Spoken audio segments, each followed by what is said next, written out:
Oh, hey, I didn't see you there. It's a little too zoomed out. Let's just go ahead and, I'm just gonna go ahead and fix that real quick. Whoa, hold on. Okay, that's way too zoomed in. There, that's much better.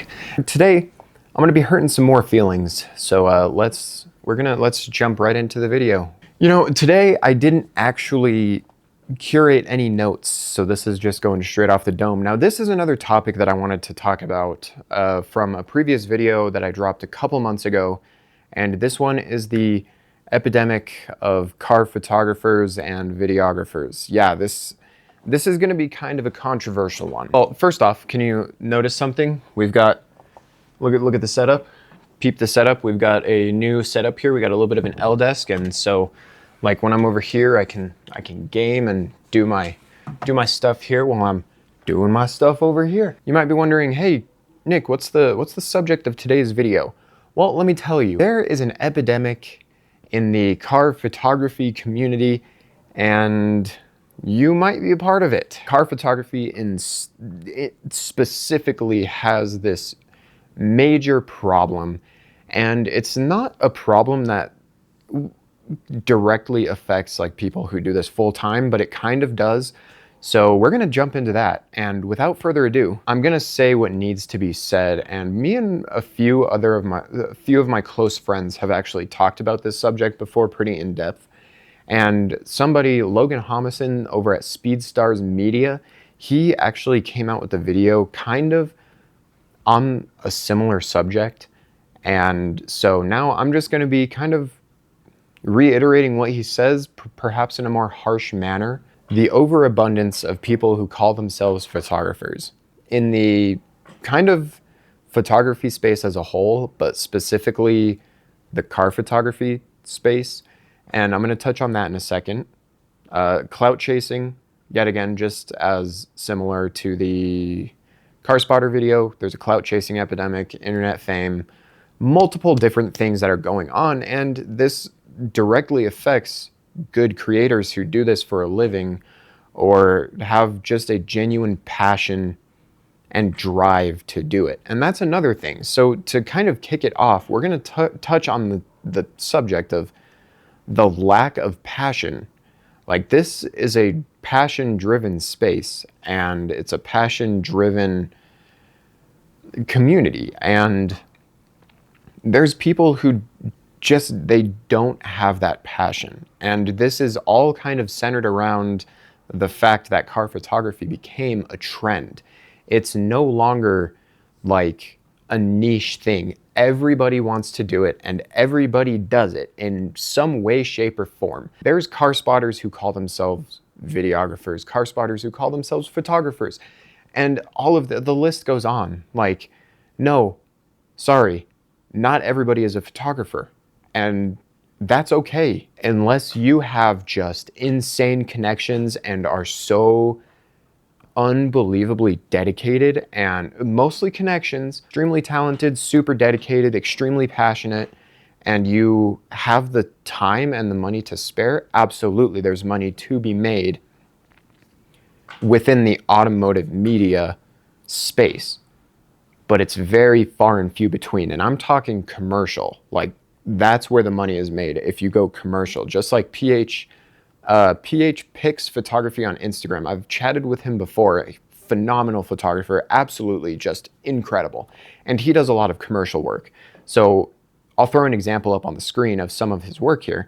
And this guy is like, obviously we have a very completely different skill set and workflow. I mean, this dude is just light years ahead of me, and I don't know if I'll ever be able to achieve what he does, because since car photography has become a trend and it's no longer a niche thing, it's all about chasing clout. That's all that it boils down to. Everybody's chasing clout, everybody's chasing internet fame, and it's all a numbers game. They just want to be famous. And, you know, I'm the first to admit that, like, yeah, having a crazy amount of followers is pretty cool. And I don't even have a crazy amount. I think right now I'm sitting at like 20K to like 20,300 right now, which is crazy because I started this back in 2017, and Never did I ever think that I would grow the page that much, let alone be doing this for a living full time. It happened, and yeah, it's really, really cool. Not everybody can do it. You gotta stop telling people like, this is great. People need criticism to improve. Otherwise, they're gonna go up and they're gonna plateau. Some of them will plateau at the baseline, and that's not okay. That just shows that people are in it for the clout. They produce these stupid reels showing off their photography and how good it is.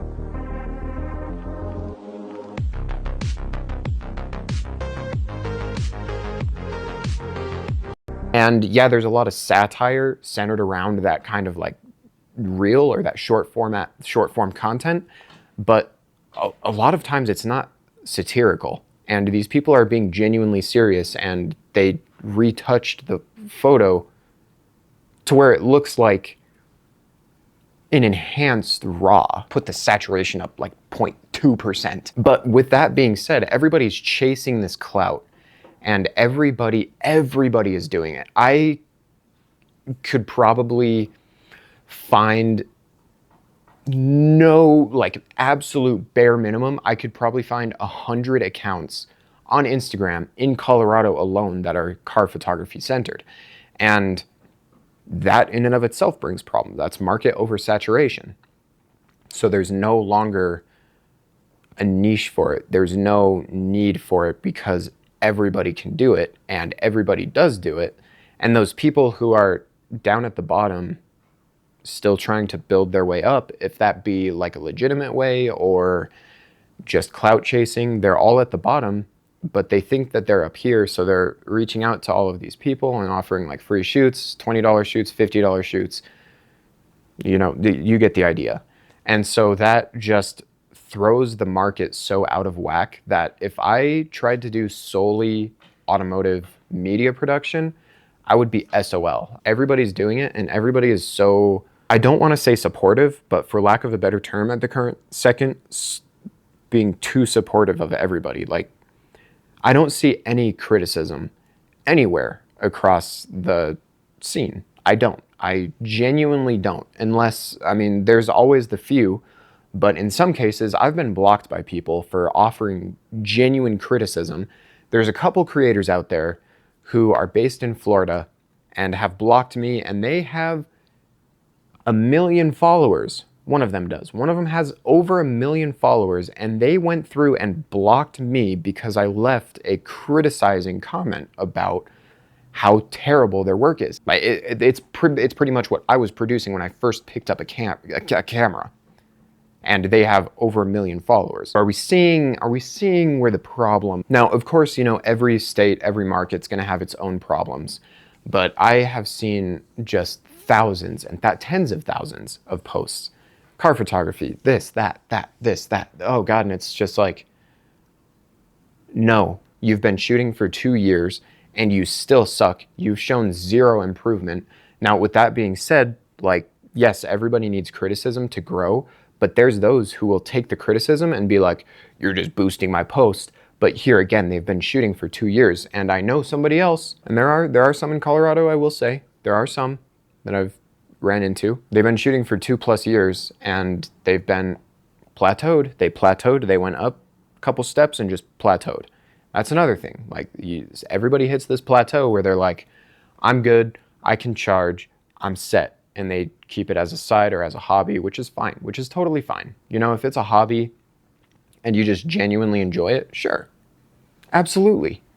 Like, I totally get it. You know, if you're comfortable where you're at and you're not clout chasing, you're not doing this, you're not, you know, like, if it's just a hobby for you, that's fantastic. You fucking go get them. But the problem comes when you're clout chasing and trying to be like everybody else when you just don't have it. You don't have it. Now, personal experience, everybody's trying to undercut everybody. There's somebody here who's offering $20 shoots, full sets. They're dog shit. But there's been a couple instances where I've had shoots booked out and then the client cancels last second because Bob Joe over here said, I'll shoot your cars for $20 and I'll get you a full set. And a lot of people a lot of people, they aren't going to look at the quality and be like, okay, like, this is shit. I want something good, because not everybody has the eye for it. Again, like I touched on previously, not everybody can be a photographer because they don't have the eye for it. Objective, subjective. There's a fine line. Objectively, shit looks bad, so it sucks. Like, that's just the bottom line. Like, you did a terrible job. You do not have the eye for this. I'm sorry, but not sorry. Stop chasing clout, because again, it's a game of clout. It's a game of numbers. It's a game of clicks. It's a game of followers, likes, all that. Everybody wants this instant gratification, and they don't have the drive or the passion for it in the beginning to work towards it. They want it now. And if they don't get it now, they're gonna just keep pushing the same shit until eventually they're annoying enough that they make it. And then of course there's subjective, where everybody claims like, my stuff isn't shit, it's just how I edit. Sure, like if it objectively looks good, sure. If you compose the shot properly, if it is aesthetically pleasing to the eyes of the general populace, sure. But then there's the people who are like, clarity 100, and it's all subjective. Art is subjective. No, it's not. It looks like shit. Sorry to tell you. Well, that's pretty much it, guys. Well, thanks for watching episode number 2 of Cruiser Complains. This has been Car Photographers. I'm sure that I forgot some things in the mix, so I'll probably add them at a later date. And if you enjoyed, let me know in the comments. Hit that like button. Don't forget to tap that cute little subscribe button with your elbow or your tongue or whatever. I don't know. I will see you all in the next one. Bye-bye.